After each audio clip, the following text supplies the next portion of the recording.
One of the biggest reasons that delegation fails is that we're often less clear than we think we are. We say, can you take care of this? Can you help that customer out? Can you deal with these inquiries? Can you make sure this gets done? And in our head, we know exactly what we mean, but the other person may be interpreting something completely different. And that's where frustration starts, because you think, I've explained this, and they think, I did what you asked. And both of you can be right, because the real problem is that the outcome was never properly defined. So before you delegate anything, you need to be really clear about what the good actually looks like, not just the task, the result. So let's go back to yesterday's example of handing over the initial call after someone submits an inquiry through the website.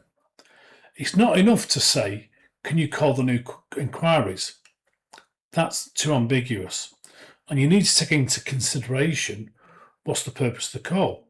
Is it to qualify the inquiry? Is it to build trust? Is it to understand the customer's needs? Is it to book the next appointment? Is it to collect certain information? Is it to decide whether the inquiry is a good fit for your business? What should happen at the end of that conversation? What information should be recorded? What questions must be asked? What should happen if the inquiry isn't suitable? What should happen if the person isn't ready to move forward? That's what defining the outcome looks like. And there's also another important question. What does good look like? Because if you've been doing the task for years, you've almost certainly carrying a lot of knowledge that you no longer consciously think about. Like, you might know what questions to ask. You're able to intuitively recognize certain warning signs. You know what a good inquiry sounds like.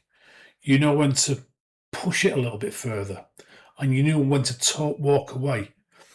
But unless you explain that thinking, the person you're delegating to can't possibly see what you see.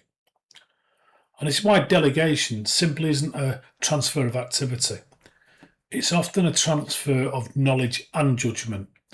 And the clearer you can make that invisible knowledge, the easier it is for someone else to succeed in the task.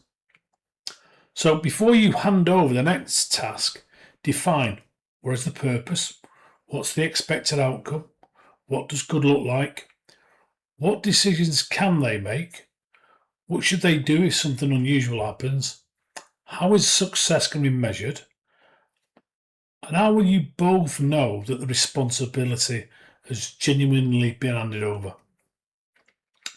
Okay, your momentum move for today. Choose one task that you want to delegate, and before you think about who's going to do it, write down the outcome that you actually want, because if you can't clearly explain what success looks like, you're not yet ready to delegate, not just yet anyway, because unclear delegation creates repeated questions, whereas clear delegation creates confidence and ownership. Thank you for watching.